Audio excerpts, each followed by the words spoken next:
Hello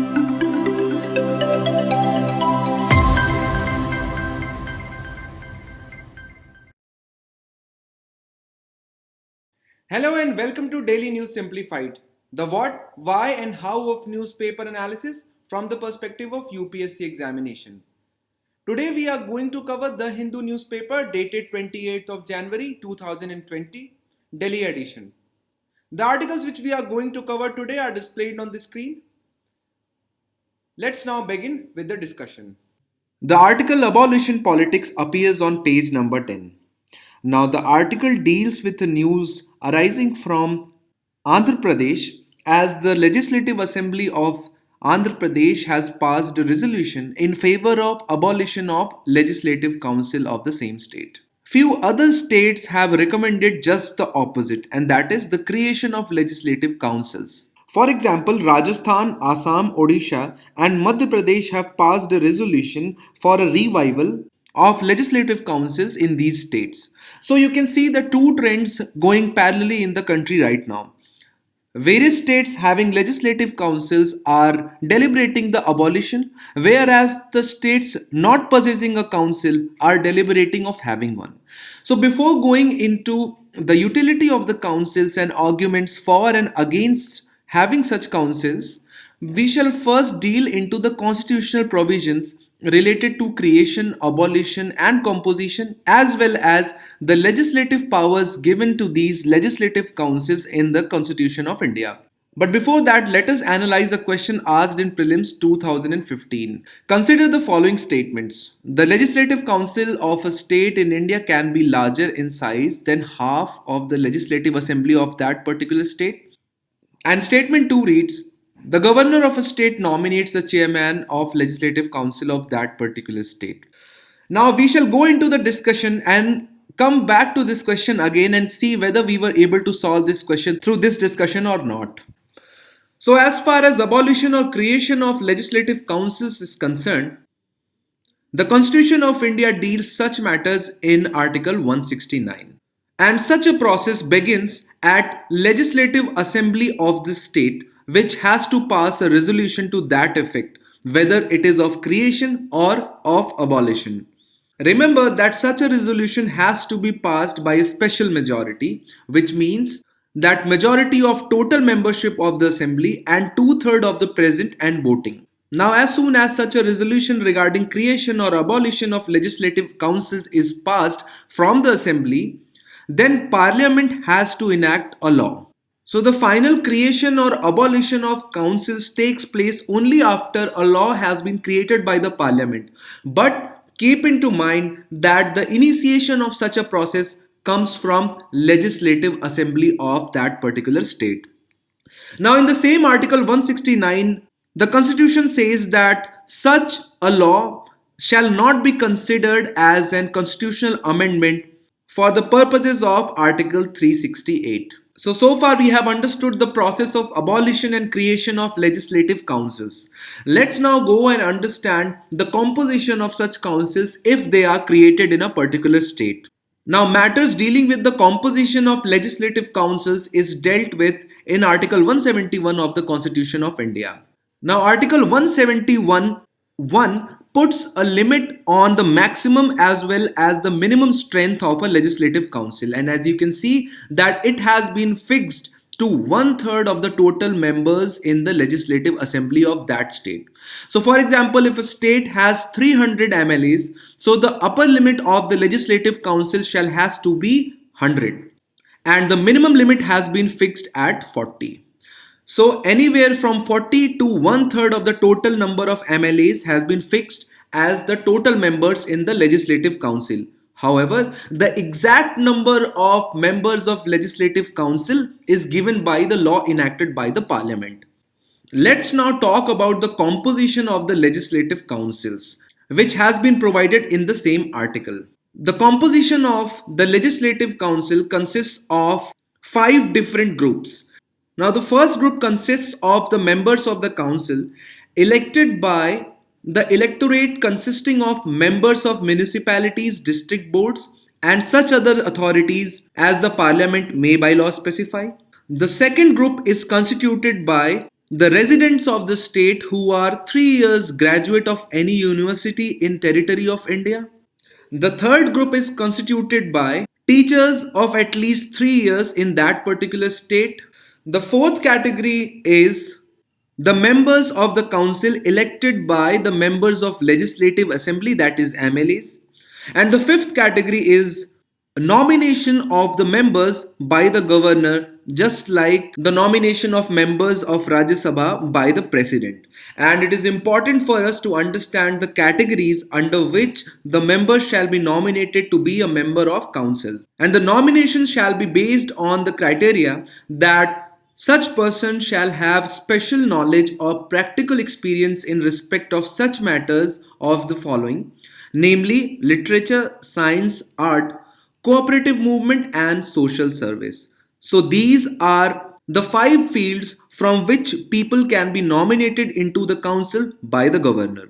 So we have summarized everything which we have discussed so far into this particular screen. It is important for us to know the states which currently have a legislative council, and those are UP and Bihar in the northern India, whereas Karnataka, Maharashtra, Telangana and Andhra Pradesh in southern India.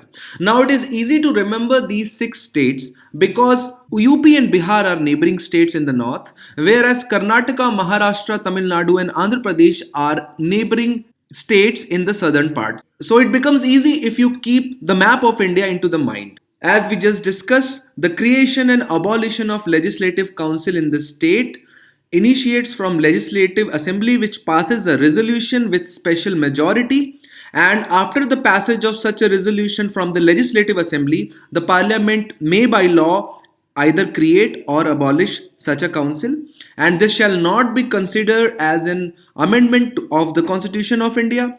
Now, as far as the composition is concerned, all the members of the Legislative Council are indirectly elected. Now, the strength of the Legislative Council is variable, but the minimum is 40 and the maximum is 1/3 of the total strength of the Legislative Assembly. And the actual strength of the Legislative Council is fixed by the law passed by the Parliament. Now, as far as the manner of election is concerned, there are 5 categories as we just discussed. 1/3 are elected by the MLAs, whereas 1/3 are elected by the local bodies, and rest 1/3 are elected through 3 means: 1/12 through the graduates, 1/12 to the teachers, and rest 1/6 are nominated by the governors under the criteria which we just saw in the last slide. It is important for us from the perspective of both prelims as well as mains examination to understand the legislative power which has been enshrined by the Constitution of India into these legislative councils. Now, legislative process basically means the lawmaking. So when a bill is passed by the legislative assembly and transmitted to the council, the latter has many options. The council can accept the bill or it can suggest amendments, as well as it can reject the bill as well. Now, if the council passes the bill without amendments or the assembly accept the amendment suggested by the council, the bill is deemed to have been passed by both houses and the same is sent to the governor for his assent. On the other hand, if the assembly rejects the amendment suggested by the council, or the council rejects the bill altogether, or the council does not take any action for 3 months, then the assembly may pass the bill again and transmit the same to the council. If the council rejects the bill again or passes the bill with amendments not acceptable to the assembly or does not pass the bill within 1 month, then the bill is deemed to have been passed by both the houses in the form in which it was passed by the assembly for the second time. So you can see the cycle, and the black arrow shows the first cycle, whereas the green shows the next cycle. So in the first cycle, the Legislative Council can delay the bill by 3 months, and if the Legislative Assembly decides to go ahead without taking into account the Legislative Council's view, then in the second round, the council can delay the bill up to maximum of 1 month. Therefore, you can understand that the ultimate power of passing an ordinary bill is vested in the assembly. At most, the council can detain or delay the bill for a period of 4 months, that is 3 months in the first instance and 1 month in the second one. Also, it is important to keep into mind that the Constitution does not provide for the mechanism of joint sitting of both the houses to resolve the disagreement between the two houses over a bill. So far the discussion was contained only for the ordinary bill. Let us now understand the procedure as far as money bills are concerned. Now, the Constitution lays down a special procedure for the passing of money bills in the state legislature. Now, I hope that it is clear to you that what a money bill is. So, a money bill is that bill which contains only all or few options mentioned in Article 110. So, a money bill cannot be introduced in the Legislative Council. That should be clear to you. It can only be introduced in the Legislative Assembly only, and that too on the recommendation of the governor. Every such bill is considered to be a government bill and can be introduced only by a minister. After a money bill is passed by the Legislative Assembly, it is transmitted to Legislative Council for its consideration. Now you should focus here because the Legislative Council, as far as money bills are concerned, has very restricted powers. It cannot reject or amend a money bill. It can only make recommendations and must return the bill to the Legislative Assembly within 14 days. The Legislative Assembly can either accept or reject all or any of the recommendations of the Council. If the Legislative Assembly accepts any recommendation, the bill is then deemed to have been passed by both the houses in the modified form. However, if the Legislative Assembly does not accept any recommendation, the bill is then deemed to have been passed by both houses in the form originally passed by the Legislative Assembly without any change. So you can understand that overall the Legislative Council has very restricted powers as far as legislative work is concerned. And as far as the presiding officer of the council is concerned, it is elected by the majority of the council. But especially in case of money bills, the power has been curbed. Now, so far, the information given in this discussion is more relevant for purposes of prelims examination. But as far as the mains examination is concerned, it is important for us to understand the utility of these legislative councils. So let us now understand the arguments for and against as far as these councils are concerned. Since many states possessing a legislative council are deliberating upon abolishing such councils, so obviously there has to be a rational arguments against the existence of such councils. And the first argument is that these councils are not an effective check. What does that mean? So it basically means that the powers of legislative councils are extremely limited to the extent that they can hardly impose any effective check on the assemblies.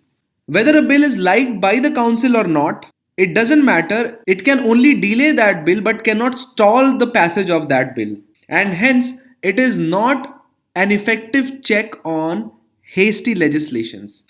Then the second argument against the legislative councils is that it provides a backdoor entry for defeated members. So the detractors of the legislative council argue that the utilization of the legislative councils is basically for the purpose to accommodate the discredited partymen who may not be returned to the assembly by any means. And the nominated quota placed in the hands of governor is usually used for enabling these defeated leaders to seek nomination to the council. So according to the detractors, the main purpose of the council is to give some kind of political legitimacy and authority to the defeated members of the legislative assembly. The third argument against the legislative council is that it is a heterogeneous chamber. What does that mean? Now, if you look at the composition of the legislative council, it is a blend of indirect election and nomination. And even if indirect election is concerned, you can see that there are 5 different sources from where the members are elected. So the heterogeneity provided in the manner the members of the legislative councils are elected neither serves the purpose of a revisory chamber nor acts as an effective brake against hasty legislations. And one of the most important arguments against councils is that they are very expensive to maintain. And you can understand that the facilities which have to be provided to these council members have to be the same as those provided to the members of legislative assemblies, and the kind of purpose it seems to be serving is not justified, especially keeping into such expenditure. But obviously there are arguments for having such councils as well. And one of the most important arguments for them that they keep a check against hasty legislations. Now we just saw that it is understandable that they cannot stall a bill, but they can delay a bill by at least 4 months. And that is a decent amount of time if a hasty legislation is to be passed through a legislative assembly. Then, a very important argument in favor of legislative councils is that it accommodates those who can't fight elections. Legislative work requires us to have a 360-degree view of not only the politics but society and economy as well. And people well versed in economy, security, and various other aspects of governance might not be comfortable in fighting and winning elections. And hence, this provides them an entry into legislative framework of states. Also, it adds a layer of discussion into the lawmaking, which imparts maturity into the final law. So, these are the arguments for and against as far as legislative councils are concerned. Going forward, we need to create a mechanism or a national policy through which the creation and abolition of such councils must be guided. Now, in this respect, we can consider the recommendation of second arc in which it suggested a constitutional amendment to mandate the council for every state. But it also recommended the changes into the composition of the council. Now, the second arc recommended that just like the Council of State or the Rajya Sabha represents the state at the center level, we need to create a mechanism through which various panchayats and municipalities are represented at state level in a constitutionally institutionalized way. And as you can see that currently only one third of the members of the legislative councils are elected by the local bodies. But we need to amend the constitution in such a way that 100% of the members of the council shall be elected by the panchayats and the municipalities. And we also need to create such mechanisms under which any state law dealing with the matters of the panchayat shall mandatorily need the approval of the council, without which such laws cannot be passed. If we are able to do that, that will be the real institutionalization of the panchayat level in Indian democracy. Let's now go back to the question which we saw in the first slide and try to solve it through the knowledge gained in this discussion. Now, the statement 1 is obviously wrong because upper size of legislative council cannot be more than one third of the membership of legislative assembly. And the second statement is obviously wrong because chairman of legislative council is elected and not nominated, and hence the right answer is D, neither one nor two. Let's now move on to the next discussion. The article Crime and Politics appears on page number 10 on editorial. Now, the Supreme Court has admitted a petition filed by the Election Commission of India in which the Election Commission has argued that political parties be debarred from fielding candidates with criminal antecedents. Now, this particular article becomes extremely important from the perspective of GS2, where the syllabus mentions salient features of the Representation of the People's Act, as well as Parliament and state legislatures, their functioning, and the criminalization of politics, as we know, that leads to the entry of criminals into our state legislatures and central parliament, and which affects their functioning. So we shall be covering criminalization of politics, its causes, its effect, and the measures which have been taken so far. And finally, we will suggest some way forward as well. First, let us understand the context in which we are talking about the criminalization of politics. Now, the image on the screen shows the percentage of criminals in our parliament. And this bar is for 2009, this is for 2014 and for 2019. The bar in the dark red color shows the percentage of winners with declared criminal cases, whereas the orange bar shows those with serious criminal charges such as murder and rape. Now, if you see that as far as overall criminal cases are concerned, the people with such number of cases against them have increased from 30% to 34% to 43% in the current Lok Sabha. Whereas if you consider the people charged with the heinous or the serious criminal cases, their percentage has increased from 14% in 2009 to 21% in 2014 to currently at 29%. If you want to put this data another way, you can say that every 1 out of 3 MP has a serious criminal charge against him or her. And this data has been taken from ADR website. So this indicates a very bad state of affairs as far as our parliamentarians are concerned. Now we need to dwell into the causes of such criminalization of Indian politics. Now, as far as the reasons for the criminalization of politics is concerned, the first and the foremost reason behind it is the vote bank politics.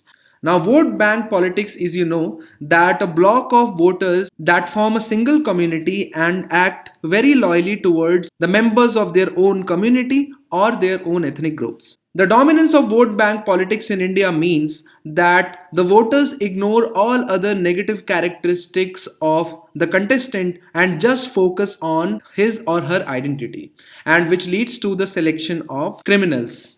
And the basic reason behind this phenomena is that the voter in India is not organically evolved, and therefore the majority of voters in the country right now are easily maneuverable as well as purchasable, and hence it leads to the entry of criminals. Now, the second most important reason behind criminalization is judicial delays.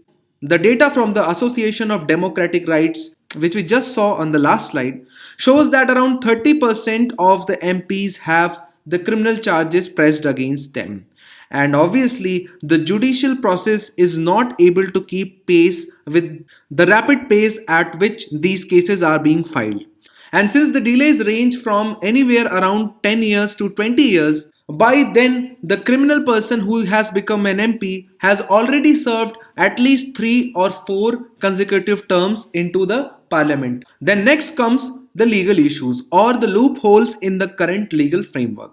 As you know that the disqualification of the member of the parliament from the membership as well as from contesting elections right now is governed by Representation of the People's Act 1951. But under the section 8 of RPA 1951, the person is debarred only after his or her conviction. And since there is no disqualification if a charge sheet or a case is filed against a person, and hence it leads to the entry of criminals into the politics. Also, the Representation of People's Act 1951 makes Representation of the People's Act 1951 makes no rules regarding the people either convicted or facing the charge sheets to hold offices in the political party. So for example, if a person has been convicted of a murder at a district court, now that person cannot contest an election, but that doesn't mean that this person cannot hold office of any of the political party. So for example, that person can become a president of a party but cannot contest an election. Another reason for the increasing criminalization of Indian politics is the massive expenditure which is incurred in the process of election. As we know that the elections in India have become extremely competitive and people have to shell out massive chunks of money in order to win an election, and the criminals in India have access to black money which increases their winnability criteria. Now, one of the reasons behind political parties resorting to distributing tickets to the criminals is that their overall winnability is very high, as they command not only money but also the muscle power. So after analyzing the reasons behind the criminalization of Indian politics, let us now analyze the impact which they have over India's politics as well as the governance. Now, criminalization of politics enables the lawbreakers to become the lawmakers, and this leads to the damage of overall system. And how does it happen? Number one, it leads to the loss of public faith in the parliament.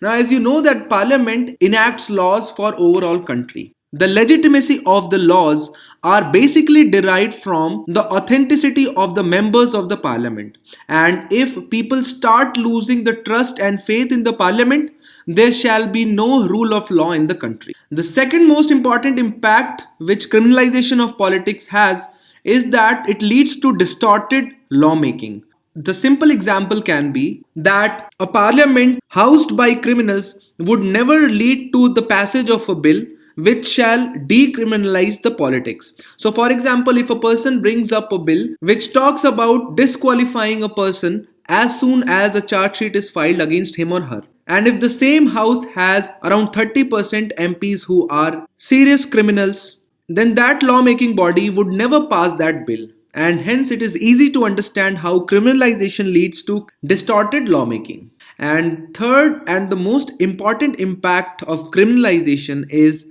the issues with the law enforcement. Now, as we know that the cases being filed against these lawmakers are mostly investigated by the police. The entry of these criminals into the parliament not only provides them with certain kind of immunity but also gives them influence over executive, which then leads to the distortion of investigation and prosecution by the police. And also, you should keep in mind that the parliament is that body which allows expropriation of the money from various funds of the government of India. Also, these members, after becoming the parliament, have the chance to become minister and control expenses directly, and this shall have direct impact on overall increased level of the corruption in the country. So overall, you can see that from the perspective of mains examination, it is important for us to understand the reasons behind the criminalization of politics and the impact which this has on overall governance of the country. But Indian state has created various mechanisms to control the criminalization of politics. First, let us understand those, and after that we'll understand the changes which are needed. Now first let us talk about the mechanisms which are in existence as far as the constitutional provisions, legal provisions and judicial pronouncement are concerned. Now Article 102 Clause 1 and Article 191 Clause 1 give Parliament the power to enact laws and specify conditions which can lead to the disqualification of both Member of Parliament as well as members of legislative assemblies. And utilizing the powers given in these two articles, the provisions under Representation of the People's Act 1951 have been created under Section 8. Now, as we have already seen that the Section 8 debars the person from becoming an MP or from being an MP or MLA if they are convicted at any level in the courts in India. But it does nothing for those who are facing trials. So a person has to be convicted by a court in India once in order to be disqualified. And if a person is just facing trials and has never been convicted, there is no law to disqualify that person. And this is the legal loophole which has been utilized by the politicians in the country so far. Now, as far as the judicial pronouncements are concerned, the Lily Thomas case in 2013 is very important as it removed Section 8(4) of the Representation of the People Act. Now, what Section 8(4) did was that it protected the members of parliament as well as the legislative assemblies from disqualification if they file an appeal against the conviction within 3 months. After the removal of the Section 8(4), now the conviction in serious offences means disqualification and an appeal can't help. On the other hand, Lok Prahari versus Union of India as well as Public Interest Foundation versus Union of India judgments have led to mandatory disclosure of criminal antecedents by the contestants to an election. So earlier there was no obligation on behalf of the contestants to disclose what criminal charges they are facing. But now it has become mandatory for all the contestants to declare their criminal antecedents to an election. Also in 2014, Supreme Court directed all subordinate courts to give final verdict on criminal cases involving MPs and MLAs. But even after the existence of these mechanisms, we see that the criminalization has not abated, but on the other hand, it is increasing as indicated by the graph we saw in the first slide. So obviously there is a need to do something more. In this regard, let us understand the way forward. Now the first suggestion is directly taken from Law Commission report on electoral disqualification as well as it has been mentioned in second Administrative Reform Commission reports, and it is about the disqualification at the stage of framing of charges. That means that as soon as the police frames charges against a person, that person should become ineligible to contest elections.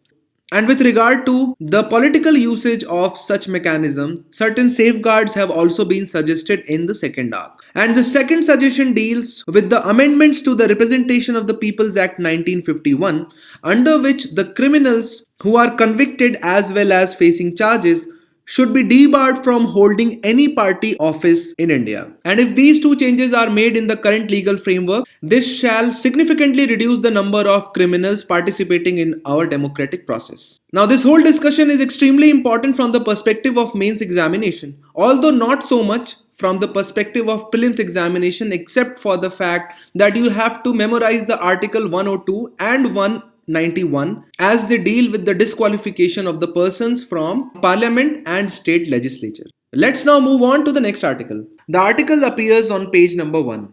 Centre and Assam government sign accord with Bodo groups to redraw renamed territory. In a significant step to end violence, a tripartite agreement has been signed by Bodos, led by National Democratic Bodo Front, central government and state government. Now the agreement will pave the way for reorganization of Bodoland Territorial Administrative District into wider Bodoland Territorial Region. Before we go into the discussion for the need of the accord, we shall just have a look at these two questions asked in mains 2017 as well as in 16 under GS1 paper. Now the first question in 2016 asks, why are the tribals in India referred to as the scheduled tribes? Indicate the major provisions enshrined in the Constitution of India for their upliftment. And the second question asked in 2017, in the context of the diversity of India, can it be said that the regions form cultural units rather than the states? Give reasons with examples for your viewpoint. Now the discussion related to the Bodos, their identity, and the demand for a separate region for themselves is directly related to the question number 9 asked in 2017 mains. And since the Bodoland Territorial Administrative District has been constituted under the provisions of the 6th schedule, it is important for you to remember that that is one of the mechanisms created by the Government of India and the Constitution as far as the welfare of the tribals in India are concerned. Now, before we start the discussion, it is important for you to understand various provisions of the 6th schedule.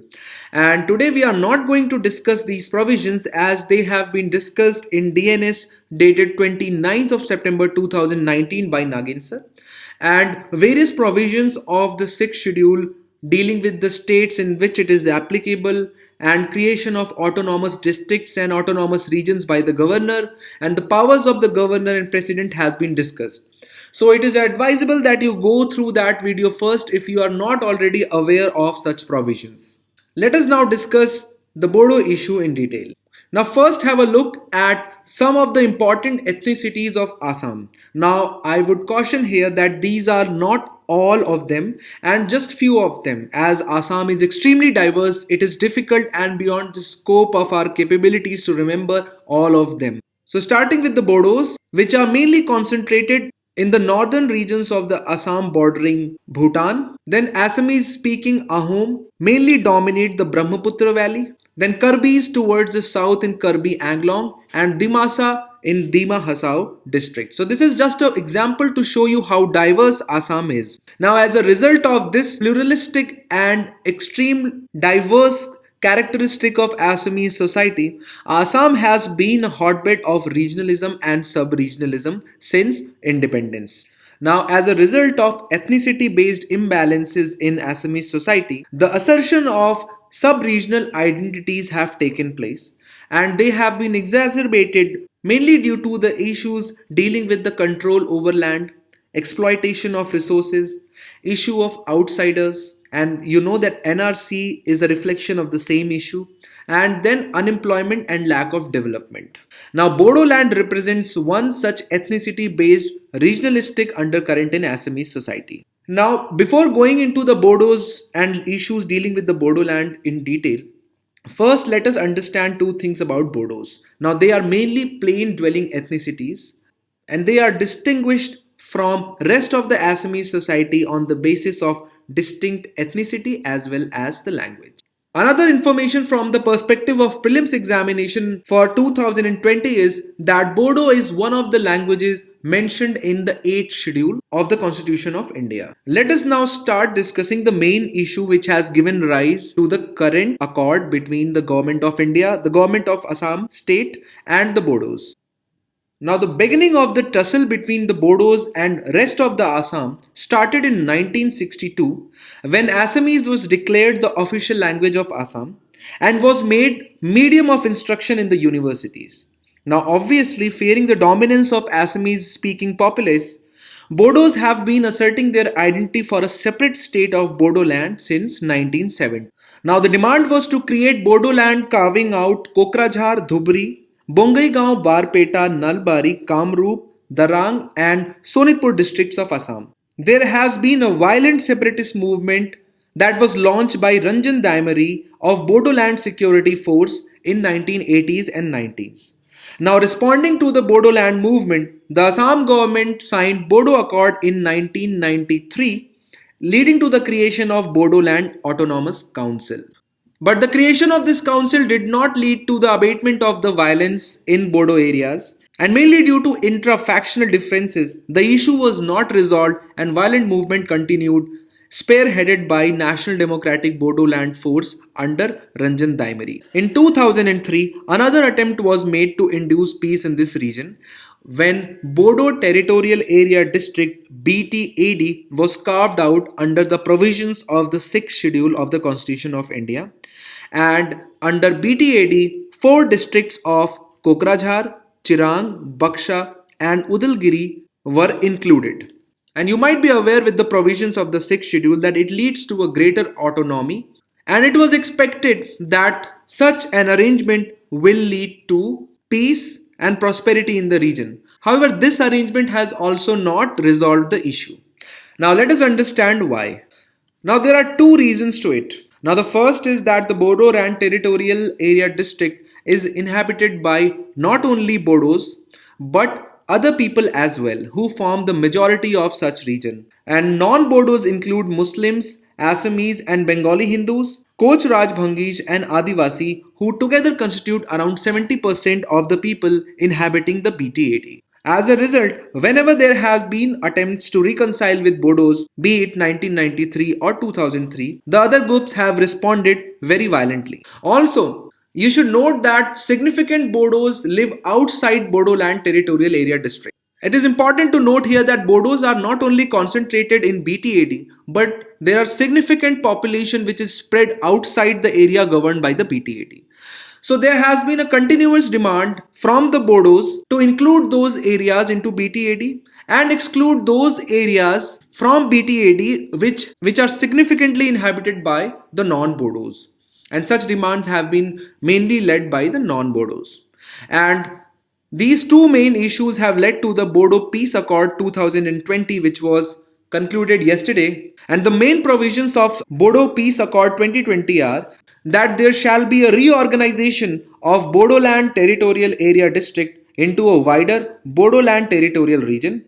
The Bodo Land Territorial Region will include Bodo-dominated villages presently outside the BTAD and will exclude the areas dominated by non-Bodo population currently inside BTAD. The peace accord has also given amnesty to insurgents and mainly NDFB, which was spearheading the violent movement for creation of a separate state under the framework of the Constitution of India. Besides, Bodo living in the hills would be granted Scheduled Hill Tribe status very soon.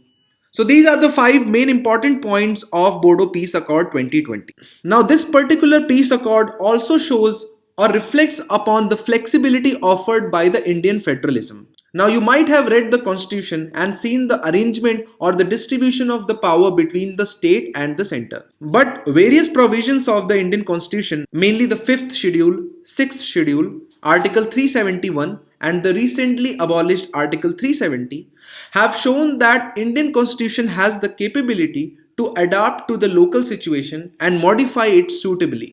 So the concept in this discussion is applicable in 2 scenarios. One is regionalism, the questions of which were seen in the first slide, and the second is to show that the Indian constitution is not rigid and extremely flexible, and hence it is the reason behind the survival of the Indian Union even 70 years after its creation. With this, we shall move on to the next discussion. The last article which we are going to discuss today also appears on editorial page. A case of wholehearted biotechnology adoption. As far as the UPSC syllabus is concerned, it directly gets covered under GS3 under biotechnology. Now, this particular editorial talks about another editorial, The Flawed Spin to India's Cotton Story, published on January 23, 2020, which has been covered in detail by Naved sir on the same day DNS. But what we shall do is that we shall discuss main claims of the editorial on 23rd and the rebuttal of each of those claims in today's editorial. Now, this discussion shall be extremely important from the perspective of mains examination, as it is important for us to not only understand the technology used behind the biotech, but also understand the negatives as well as the merits of such technology, especially when it is applied in agriculture. Now, the first claim made in the editorial of 23rd of this month was that the GM cotton covers 95% of the area under cotton and there is no choice for farmers. To which the following rebuttal has been presented by the author. Now, according to the author, Indian farmers have reposed trust into GM cotton technology, making India the world's second largest cotton producer and exporter by doubling cotton production over the last decade. Also, according to the author, Indian farmers choose from over 800 hybrid BT cotton seed brands from over 40 global and Indian seed companies. Hence, this fact of having so many options rebuts the claim of the article published on 23rd of January that there is no choice available as far as Indian farmer is concerned. Also, according to the author, all the major cotton producers of the world, be it India, China or USA, are mainly dependent on GM cotton varieties. So these three facts that GM cotton covers 95% of the area under cotton because the farmers do not have any choice. Now let us look at the claim 2 of the earlier article. Now the second claim of the last article was the productivity of the BT cotton in India is very low and especially if compared to the global scenario. To which the author says that increase in cotton yields by over 1.8 times from 240 kilogram per hectare in 2002 and 3 to 540 kilogram per hectare in 2018 and 19 is basically because of the introduction of the GM cotton. And also author points out at other challenges of Indian farmers such as numerous uncertainties on account of irrigation, crop management challenges, inadequate agronomic practices and convenience of cultivation as other factors which have constrained the productivity increase of the Indian cotton. So the claim made in the earlier article that GM crops have resulted into the reduction of the productivity or have not yielded the productivity rise it was expected from the BT cotton has been rebutted by mentioning the other challenges which have held back the productivity in the country. Now, the third claim made in the article published on 23rd of January was that natural varieties offer farmers increased benefits than hybrid cotton seeds. To which the author says that Indian farmers have transitioned from natural varieties to hybrids only because that the hybrids have offered enormous benefits. Higher yields and reduced expenses on pesticides were the benefits which have led to the willing transition of farmers from the natural varieties to the hybrid seeds. The fourth claim made by the earlier article was that farmers need to buy these seeds repeatedly as they are terminator seeds. So the seeds preserved from the last crop cannot be used as a sowing seed for the next crop. And according to the author, it is not just the BT cotton, but all hybrid seeds lose their benefits if replanted, leading to reduced and erratic yields. New seeds help farmers sustain higher yields year on year. So, according to the author, that it is not just the BT cotton seeds. Even if the farmers are using natural varieties or other hybrid varieties, it is highly recommended that they replace the seeds after every cycle. So these were the four main claims made in the article published on 23rd of January 2020 and each have been rebutted by giving scientific as well as economic rationale. The author of the current article has also cited socio-economic benefits of GM cotton. Now, according to the author, majority of hybrid BT cotton farmers and farm laborers invested in better education for children, better intake of nutritious food, and better health for themselves and their family members. One of the most important takeaways from the increased usage of BT cotton in the fields has been that the female workers working on such fields have earned on an average 50% higher incomes. Now, these claims and their rebuttals will help you formulate your views as far as merits and demerits of BT cotton and any other such GM crop is concerned. Now this shall become extremely important from the perspective of mains examination as we have discussed. Let's now move on to the next article. Now this last article dealing with the disinvestment of Air India appears on page number 1. Now government has come up with a new plan as far as such strategic disinvestment or the privatization of Air India is concerned.